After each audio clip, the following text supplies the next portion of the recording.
Bismillahirrahmanirrahim. Assalamualaikum warahmatullahi wabarakatuh. Puji syukur, alhamdulillah kita dapat ketemu lagi dalam forum diskusi manasik haji Jemaah Haji Indonesia yang beberapa kali sebelumnya kita sudah membahas banyak hal, dan hari ini kita akan membahas yang masih berkaitan dengan seputaran ihram. Mudah-mudahan Jemaah Haji Indonesia dari Sabang sampai Merauke dapat mengikuti manasik ini dan mempelajarinya secara baik. Dan alhamdulillah hari ini telah hadir di tengah-tengah kita narasumber yang sudah berkali-kali hadir. Beliau adalah Pak Arsyad Hidayat, LCMA. Assalamualaikum Pak. Waalaikumsalam. Apa kabar Bapak, sehat? Alhamdulillah sehat. Alhamdulillah beliau bisa hadir kembali di forum bersama kita sekalian untuk membahas berbagai hal yang kaitannya dengan ihram. Bapak dan Ibu sekalian Jemaah Haji Indonesia yang berbahagia, kami selama beberapa waktu nanti akan membahas, mudah-mudahan nanti akan bermanfaat. Pak Kasudit, hari ini kita masih akan membahas seputaran ihram dan berbagai hal yang berkaitan dengan ihram, karena memang ini jemaah perlu tahu detail, perlu penjelasan hal yang kaitan dengan ihram. Saya ingin memulai dari pertanyaan pertama, Pak. Saya pernah mendengar tiba-tiba ada jemaah kita itu tiba-tiba melepaskan kain ihramnya, padahal pelaksanaan hajinya belum selesai, artinya belum dibolehkan untuk tahalul. Bagaimana dengan kondisi seperti itu? Ya, terima kasih. Ini emang pernah terjadi pada diri saya sendiri ya, ketika saya melaksanakan umroh, belum tahalul, kemudian saya sudah mencopot kain ihram saya ya. Jadi emang ada 3 kategori mungkin bisa kita kategorikan. Pertama, kalau seandainya ketika mencopot kain ihram itu dalam kondisi lupa ya. Jadi tolong kalau seumpamanya bersama dengan rombongannya, yang tahu atau yang ingat tolong ingatkan gitu. Tolong ingatkan kepada jamaah yang bersangkutan untuk mengenakan kain ihram, jangan dicopot dulu. Nah, kemudian apakah ada kewajiban kembali ke mikot? Tidak. Jadi tidak perlu ada kewajiban ke mikot, tapi hanya menyelesaikan kaitan dengan pelaksanaan ibadah yang belum diselesaikannya. So, umpamanya kalau dalam umroh ya, ketika datang di Mekah mungkin karena kecapean atau apa, kemudian buka kain ihram sementara yang bersangkutan belum tawaf, belum sa'i, belum tahalul atau mencukur rambut ya. Ya saya kira diingatkan langsung segera pakai kain ihram, kemudian langsung melaksanakan tawaf, sa'i, kemudian tahalul ya. Itu pertama kalau lupa. Nah, ada juga yang emang sama sekali tidak mengerti dan kemudian tidak ada yang mengingatkan ya. Maka bagi orang tersebut saya kira tidak terkena kewajiban apa-apa lah ya.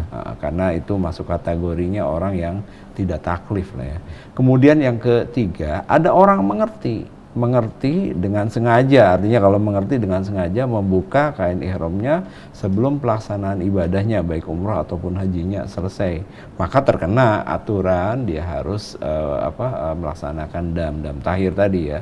Jadi silahkan motong kambing atau dia memberikan makan kepada 6 orang miskin setengah so ya per orangnya, kemudian atau memilih berpuasa 3 hari.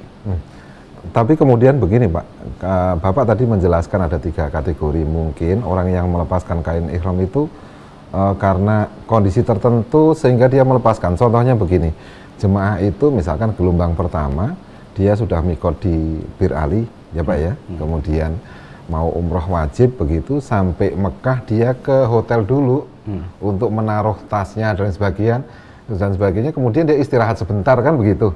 Tapi kemudian kok capek sekali, kemudian dia melepas kain ihramnya, padahal kan tawafnya belum, sa'inya belum. Apa kemudian Bapak tadi kemudian ingatkan, kemudian pakai ihram dan lakukan kewajiban berikutnya, rukun-rukun berikutnya, itu dikenakan dam apa enggak? Bagi yang lupa tadi, kemudian kita ingatkan, kemudian melanjutkan, tidak terkena kewajiban apa-apa. Artinya pada saat itu dia dalam kondisi lupa membuka kain ihramnya, itu bukan dalam kondisi sadar atau mengerti. Nah, jadi kan lupa itu termasuk salah satu yang boleh kita gugur kewajiban-kewajiban atau taklif kepada orang tersebut kan. Artinya yang dikenakan dam orang yang memang orang yang tahu persis dan kemudian sengaja. sadar. Ya, Dan belum waktunya dia sudah melepaskan kain. betul. Selanjutnya Pak, jemaah kita itu kan setiap tahun banyak yang lansia, kemudian sakit, uzur begitu. Iya. Yang memang sebelum sakit pun mungkin sudah terbiasa setiap hari menggunakan, mohon maaf, pembalut Gitu. untuk menjaga, karena dia sudah misalkan ke belakang sudah nggak terkontrol dan sebagainya. Atau kemudian supaya dia tidak merasa, ada juga jemaah yang belum lansia tapi dia tidak merasa pede karena mungkin dia mendekati 50 tahun sehingga punya potensi prostat. Dia kalau kencing tidak begitu bersih misalkan, maka dia menggunakan celana dalam atau pakaian berjahit. Bagaimana hukumnya dengan kondisi-kondisi jemaah yang tadi itu dia harus menggunakan pampers, dia harus menggunakan celana dalam, atau orang yang tidak pede sehingga dia menggunakan celana dalam pada saat berihram? Ya, terima kasih. Ini saya kira menarik sekali ya, karena dengan jumlah jamaah kita yang mayoritas adalah lansia, kemudian belum ditambah lagi dari lansia itu adalah orang-orang yang mungkin punya penyakit semenjak dari tanah air, punya wasir, punya hernia, punya apa gitu ya, yang menyebabkan mereka tidak bisa memakai ihram dengan normal seperti halnya jamaah-jamaah yang sehat ya. Jadi seperti orang yang hernia atau wasir kan mungkin harus memakai semacam pampers ya, celana dalam. Apakah itu diperbolehkan atau tidak ya?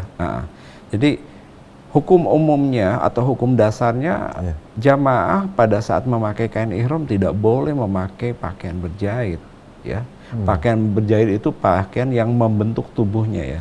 Sekarang kan ada pertanyaan, apakah pakaian ihram yang berjahit atau pakaian berjahit itu seumpamanya kain ihram saya sobek, kemudian kita jahit, apakah itu masuk kategori pakaian berjahit? Itu tidak, itu bukan. Termasuk juga ada pertanyaan dari para beberapa jamaah haji, bagaimana kalau saya memakai sabuk? Kan sabuk itu ada juga nanti jahitannya ya. Apakah itu masuk kategori? Bukan. Ya, jadi berjahit itu membentuk lekuk tubuh seperti celana, kemeja, kaos, celana dalam atau lain-lainnya. Jadi itu yang dimaksud berjahit tersebut ya. Nah, bagi mereka yang uzur itu ya keluar dari ketentuan umum. Keluar dari ketentuan umum yang mengharuskan mereka tidak menggunakan pakaian berjahit, termasuk di dalamnya mungkin pampers atau yang lainnya. Jadi dan tidak terkena bagi mereka yang uzur itu kewajiban sebagaimana orang-orang yang sehat menggunakan seumpamanya pakaian berjahit, pakai celana dalam. Saya kira mereka tidak terkena dam tahir tadi yang kami sebutkan. Baik, Pak Kasubdit, pertanyaan saya selanjutnya begini. Ini memungkinkan tidak terjadi, tapi untuk mengantisipasi jangan sampai terjadi, atau orang nanti mengingatkan, apabila ada jemaah haji yang sedang berihram dan dia melanggar larangan-larangan yang tidak diperbolehkan dalam berihram itu berulang-ulang. Contoh mungkin begini, pada saat di Arafah dia tiba-tiba motong kuku, setelah itu kemudian dia bercukur, misal karena dia tidak tahu atau kelupaan atau karena terbiasa seperti itu, bagaimana hukumnya dengan seperti ini? Emang ada yang mengatakan, sebagian fuqaha mengatakan bahwa pelanggaran yang dilakukan secara berulang-ulang itu terkena juga kewajiban berulang-ulang.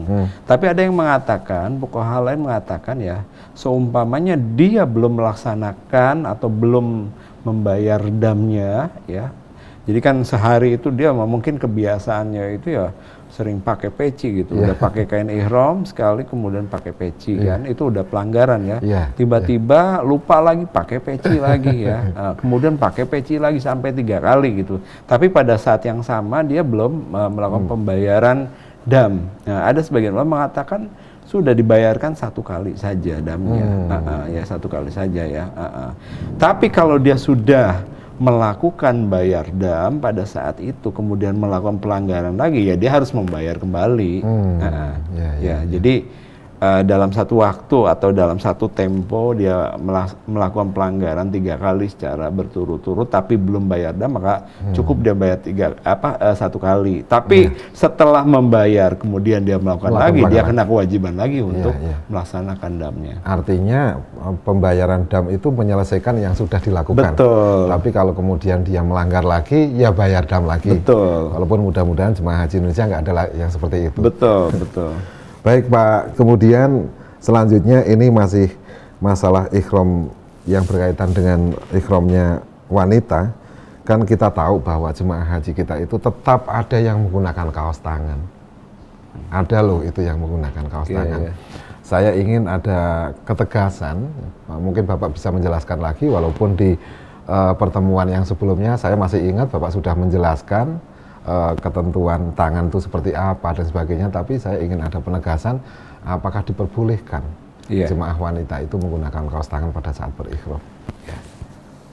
Ketentuan dasar sebagaimana kami sampaikan pada pertemuan sebelumnya, bahwa perempuan itu tidak boleh menutup muka kemudian menutup tangan ya. Dalam sebuah hadis riwayat Imam Bukhari mengatakan wala tanaqabu almar'atu ya.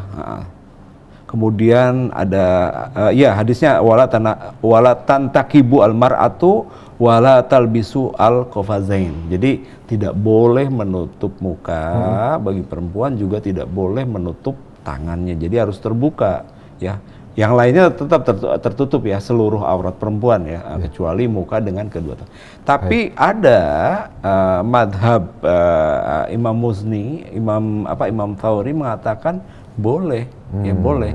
Bahkan saya dengar juga Syafi'i dalam qaul jadidnya mengatakan boleh saja menutup menutup tangan gitu ya. Jadi bagi wanita. Iya, bagi wanita ya. Makanya ada sebagian jamaah haji Indonesia bukan menutup tangan seluruhan, tapi hanya menutup bagian tangan. Lurus, bagian tangan, punggung. Iya, punggung ya. Itu diperbolehkan secara hukum karena emang ada pendapat yang mengatakan boleh. Saya akan lanjutkan pertanyaan saya. Masih kaitannya dengan berihram. Jadi laki-laki itu selalu menggunakan sabuk. Tidak cukup hanya kain ihramnya dililitkan, betul, tetapi selalu menggunakan sabuk, dan itu mayoritas sekarang menggunakan sabuk itu. Kalau dulu sabuknya desain yang putih, yang tebal, ada hijau-hijaunya itu, sekarang banyak juga yang memakai sabuk biasa. Saya pun sering pakai sabuk biasa gitu. Selain sabuk juga ada yang pakai alas kaki, yaitu sendal, tentunya bukan sepatu. Nah, pertanyaan saya, sabuk yang seperti apa yang diperbolehkan dan yang tidak diperbolehkan, begitu juga sendal yang diperbolehkan dan sendal seperti apa yang tidak diperbolehkan. Iya, terima kasih ya. Jadi diskusi sabuk ini emang mengemuka ketika orang melihat bahwa di sabuk itu ada jahitan. Ada jahitan. Ketika kita bicara ihram, emang kita tidak boleh memakai pakaian berjahit. Ulama mengatakan yang dimaksud berjahit di sini adalah yang menampakkan tubuh. Jadi kain yang disusun, dibentuk sehingga menampakkan bentuk tubuh seperti baju, celana. Iya, itu seperti itu. Nah, kalau kain ihram bolong, kemudian kita jahit, apakah itu masuk kategori berjahit? Tidak. Ya, jadi itu bukan. Termasuk juga di dalamnya tadi pertanyaan Bapak. Jadi sabuk itu ya boleh, itu bukan masuk kategori berjahit. Ya, jadi bukan kategori berjahit. Sama halnya juga dengan sendal. Sekarang kan sendal banyak sekali macamnya. Ada yang sendal dijahit juga itu. Nah, sandal boleh. Bahkan kita meminta jamaah haji itu untuk memakai sendal karena kondisi di Arab Saudi yang begitu panas ya. Jalanan apalagi aspal kalau pas musim haji kan suhu mencapai 40, 45 sampai 48. Kalau kita nggak pakai sendal, kaki kita rusak, melepuh. Dan itu banyak terjadi ke jamaah haji kita. Ya, jadi kami sarankan bahkan untuk memakai sendal. Nah, sekarang pertanyaannya ada lagi, bagaimana pakai sepatu? Sepatu nanti kita kategorikan, ada sepatu yang menutup mata kaki atau tumit, ya, ada sepatu yang tidak menutup. Nah, kalau sepatu yang tidak menutup mata kaki tidak ada masalah, tapi kalau sepatu itu menutup mata kaki itu tidak diperbolehkan. Ya, makanya kita sarankan pada saat jamaah haji tiba di bandara King Abdul Aziz Jeddah atau bandara Madinah, kalau mereka memakai sepatu dan sepatu tersebut ternyata menutup mata kaki, ya kita suruh lipat ya bagian belakangnya itu sehingga mata kaki atau tumitnya terlihat. Tapi sekarang jamaah banyak sih pakai sepatu yang sepatu model apa ya? Kayak sepatu gunung. Ya, kayak sepatu gunung, betul. Sehingga tidak tertutup mata kakinya dan itu tidak ada masalah. Bahkan kita sarankan jamaah selama dalam pelaksanaan ibadah haji pakai sendal, kecuali ketika mereka masuk ke dalam masjid, tentunya harus dibuka ya. Ketika tawaf, ketika sa'i untuk dibuka. Tapi ketika keluar dari masjid kita kembali lagi memakai sendal gitu. Baik, tapi kemudian seperti ini, saya ingin kemudian ada supaya masyarakat lebih gamblang lagi, lebih paham lagi. Saya juga pernah melihat ada jemaah haji itu pakai sepatu tapi diinjek belakangnya, sehingga memungkinkan apa itu yang dimaksud supaya mata kakinya kelihatan. Yang ingin saya minta penegasan dari Bapak, boleh nggak sih sebenarnya kalau kita memakai alas kaki seperti sepatu pada saat berikhram itu depan kaki ini tertutup semua, sementara belakangnya diinjak, kemudian tumitnya kelihatan, itu sudah cukup sah atau kemudian memang depannya juga harus terbuka? Itu soal alas kaki atau sepatu atau sendal. Kemudian ikat pinggang, kalau kita kemudian maklumi bahwa ikat pinggang tetap berjahit, tapi memang dia fungsinya ikat pinggang, tidak membentuk tubuh, kan begitu? Betul. Ya, tapi yang tidak boleh adalah mengikat. Artinya mengganti fungsi ikat pinggang, tapi yang mengikat, kan, yang menali tidak boleh, kan? Atau seperti apa? Jadi pertama kaitan dengan sepatu ya. Sendal pun sekarang sebenarnya bukan hanya sepatu ya. Sendal pun sekarang ada yang model sendal sepatu itu yang menutup.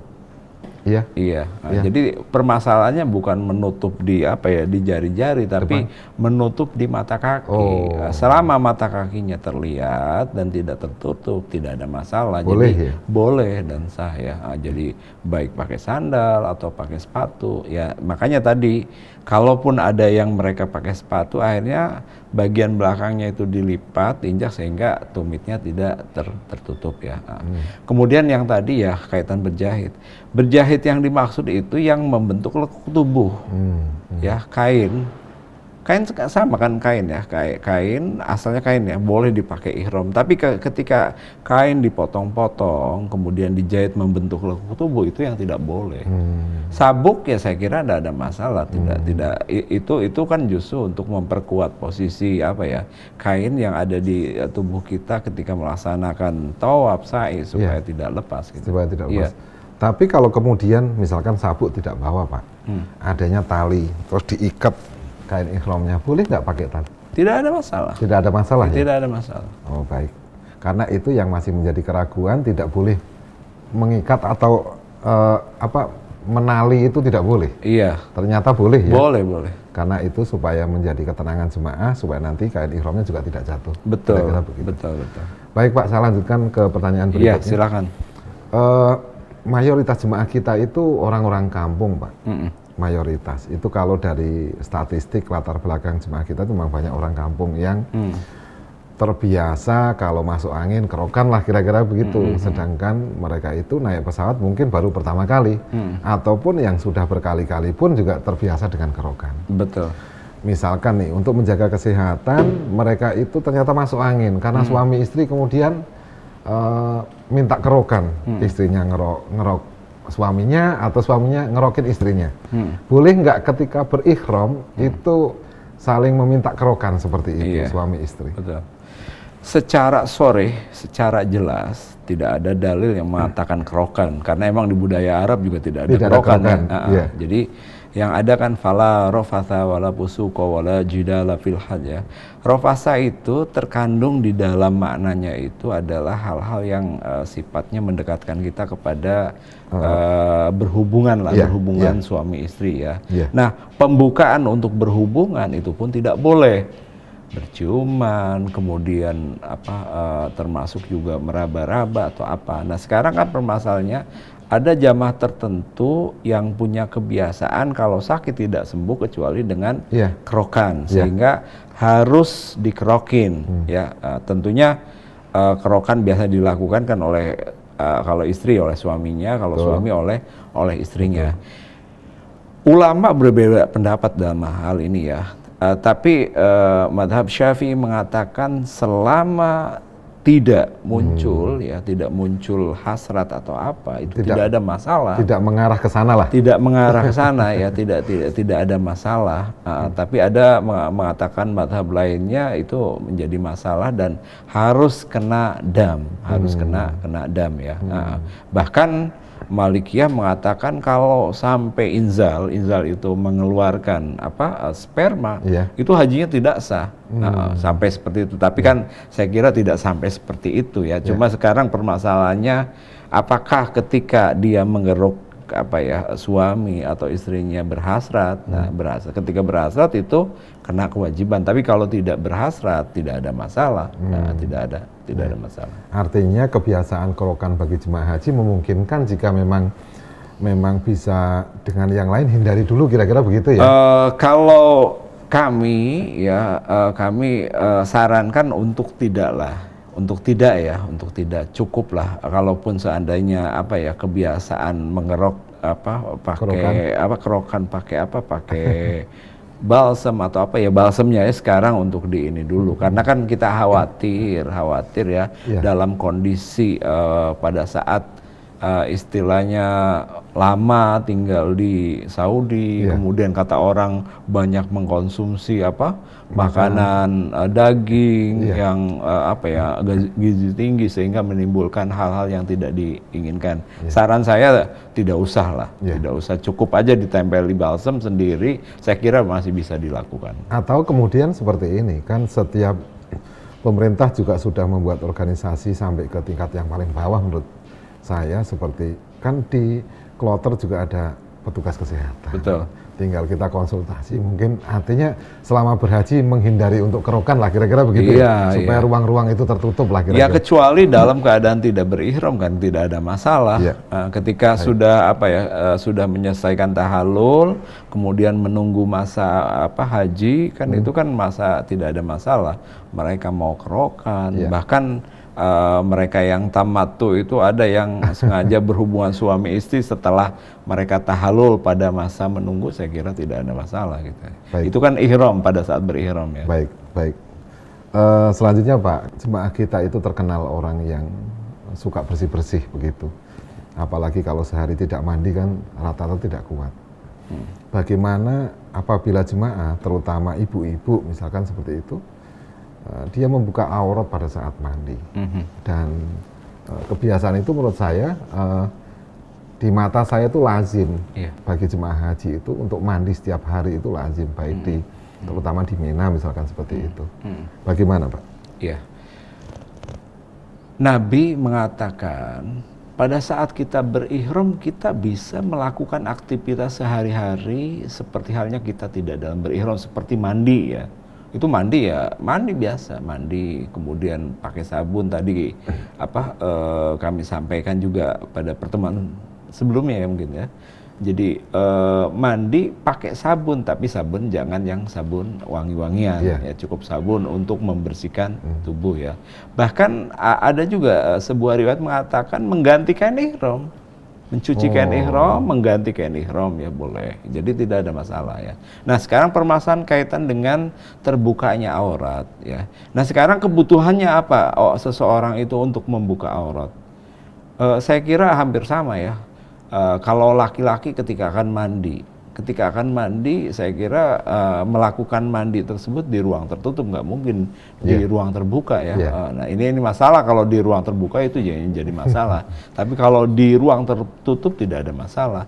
Perempuan sama ketika mandi ataupun ketika berwudu harus menyingkap bajunya sehingga terlihat lengannya, karena itu kan kaitan dengan membasuh air di lengan dari siku sampai ke ini. Nah itu juga membuka aurat ya. Nah kami sarankan perempuan-perempuan yang terpaksa harus membuka aurat karena harus menyempurnakan wudunya ya di tempat tertutup. Dan fasilitas saat ini yang ada di Tanah Suci emang sudah dibagi-bagi di mana tempat wudhu laki-laki, di mana tempat wudhu perempuan, sehingga kemungkinan lawan jenis untuk melihat aurat, seumpamanya laki-laki melihat aurat perempuan itu sangat kecil sekali. Sama halnya ketika perempuan melihat aurat laki-laki ya, sangat kecil sekali gitu. Artinya ketika perempuan harus menyempurnakan wudhunya, kelihatan auratnya toh di sana sudah difasilitasi. Betul. Segala fasilitas sudah lengkap, sudah dipisahkan antara jemaah laki-laki dan perempuan. Itu kira-kira Pak. Betul, ya. Baik Pak, karena terbatasnya waktu, sekali lagi terima kasih. Sebenarnya masih banyak hal yang perlu kita ingin diskusikan. Mudah-mudahan kita bisa ketemu lagi di lain waktu dan Bapak diberikan kesehatan. Amin. Jemaah Haji Indonesia rahimakumullah. Terima kasih, demikian tadi perbincangan kita kali ini dengan Bapak Arsyad Hidayat LCMA yang telah memberikan banyak pencerahan kepada jemaah haji, mudah-mudahan bermanfaat. Terima kasih atas perhatiannya. Assalamualaikum warahmatullahi wabarakatuh. Waalaikumsalam warahmatullahi wabarakatuh.